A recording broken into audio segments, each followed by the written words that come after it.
আমি একজন প্রান্তিক কৃষকের ছেলে। আমি একটা ছোটোখাটো বিজনেস করি। তো করোনাকালীন সময়ে বিজনেস খারাপ যাওয়ার কারণে আমি মূলত এই কৃষিতে আসা।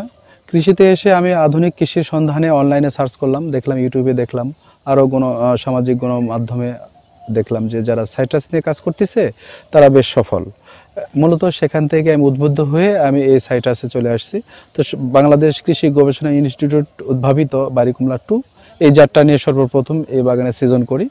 তো আলহামদুলিল্লাহ এই বাগানে সিজন করার পর থেকে যে আমার কষ্ট আসছে, প্রথম বছর ফলনে আমার সেই খরচ উঠে আসছে এবং লাভও ছিল। তার পরবর্তী বছরে পুরোটাই বেনিফিট আছে। এই বছর মাশাআল্লাহ পুরোটাই আমার বেনিফিট আসবে। আর নতুন যারা উদ্যোক্তা যারা এই চাষ করে মানে উৎসাহী হবে তারা আমার সঙ্গে যোগাযোগ করতে পারেন। আমি তাদেরকে সকল রকম সহযোগিতা করব। আর খরচ এই ফল ধরা পড়তে এই বাগানে 33% জমিতে মানে এভারেজে যে খরচটা আসবে সেটা প্রতি গাছে মানে 100 পিস গাছ 1 বিঘাতে লাগানো যায়, প্রতি গাছে 12 থেকে 1300 টাকা খরচ আসবে ফল হারভেস্ট পর্যন্ত প্রথমবার। এই আর বিক্রি মার্শাল্লাহ বাজার ব্যবস্থা ভালো বাংলাদেশে। তো বিক্রি প্রথম বছর আমি বিক্রি করছিলাম 200 টাকা, দ্বিতীয় বছর 200 টাকা, এবছর 250 টাকা ধরে আমি বিক্রি করতেছি। এবছর মার্শাল্লাহ আমার ফলন বাম্পার ফলন আসছে। এবছর আমি 5 থেকে 8 লক্ষ টাকার মধ্যে একটা সেল আসবে আমার আশা করছি। আমি যখন জানতে পারলাম যে আক্কেলপুরে একটা কমলার বাগান আছে, তো তখন আমি খুবই আগ্রহী হলাম যে যাই, একটু ফ্রেশ কমলা যদি পাওয়া যায় সেটা আসলে খুব ভালো হবে। কারণ আমরা বাইরে থেকে যেগুলো কমলাগুলো আসে সেগুলোতে অনেক কেমিক্যালস থাকে, এগুলো অনেক দূর থেকে আসে, অনেক কেমিক্যালস দিয়ে সেগুলোকে এই দেশে নিয়ে আসা হয়। তো এটা মানবদেহের জন্য ক্ষতিকর। তো যখন আমি সুযোগ পেলাম যে এরকম একটা ফ্রেশ কমলা খাওয়ার, এবং যেহেতু বাচ্চারা এটা খায়, বাচ্চারা খুব পছন্দ করে, মানে একটা ফ্রেশ ভিটামিন সি এতে অক্ষুণ্ণ থাকছে, এদেরকে খাওয়ানোর জন্যই আমি আসলে এখানে এসেছি কমলা কিনতে। তো এখানে এসে দেখলাম যে বাগানটা আসলে দেখতেও অনেক বেশি সুন্দর। শুধু মানে ফ্রেশ কমলা যে কেনা সেটাই শুধু না, এটা দেখেও আসলে মানে চোখের একটা শান্তি, মনোমুগ্ধকর একটা দৃশ্য এখানে। আজকে আসছি ইমরান ভাইয়ের কুমলার বাগানে। আমি কুমলা নিতে আসছি। এখানে কুমলা আসে দেখলাম সুন্দর কুমলা গাছে গাছে ধরে আছে, এত মিষ্টি, যেটা বাজার থেকে কিনে নিয়ে আসলে অত মিষ্টি আমরা পাই না, কিন্তু এখানে আসে দেখতে পাচ্ছি যে বাগান অনেক মিষ্টি।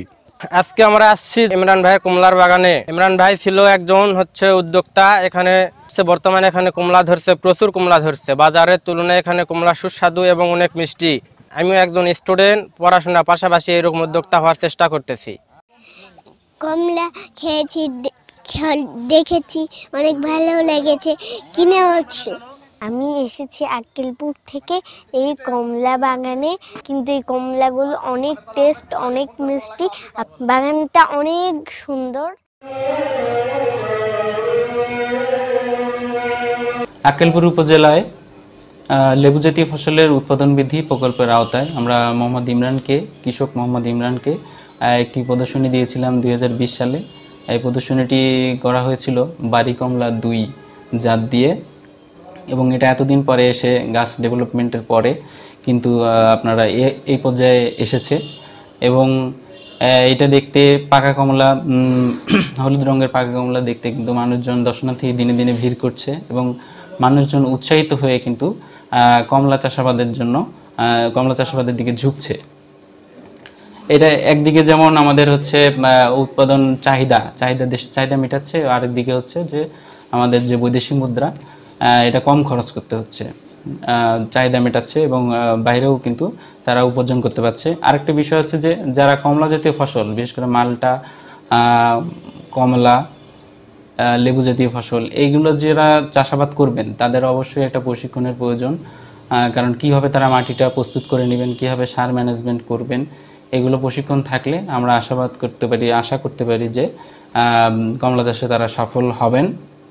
এবং আমাদের যে চাষির জমিতে আপনারা দেখছেন এই কমলা চাষাবাদ, উনি কিন্তু অনেক পরিশ্রম করে এত দূর পর্যন্ত এসেছেন। এবং আর একটা বিষয় হচ্ছে যে উনি দাবি করছেন যে এই বছর তিনি 5 লাখ টাকার মতো লাভ করতে পারবেন এই বাগানটি থেকে। আমরা কৃষি বিভাগের পক্ষ থেকে এই চাষি মোহাম্মদ ইমরানকে সার্বিক সহযোগিতা করেছি। প্রথমে ওনাকে আমরা প্রশিক্ষণ দিয়েছি, এবং যে কলম করা চারা আমরা দিয়েছি, এবং বিভিন্ন সময় কিন্তু আমাদের যে উপসহকারী কৃষি কর্মকর্তা, আমরা উপজেলা যারা আছি এবং জেলার কর্মকর্তারা যারা আছেন, বিভিন্ন সময় প্রদর্শনী পরিদর্শন করে কিন্তু তাকে পরামর্শ দিই।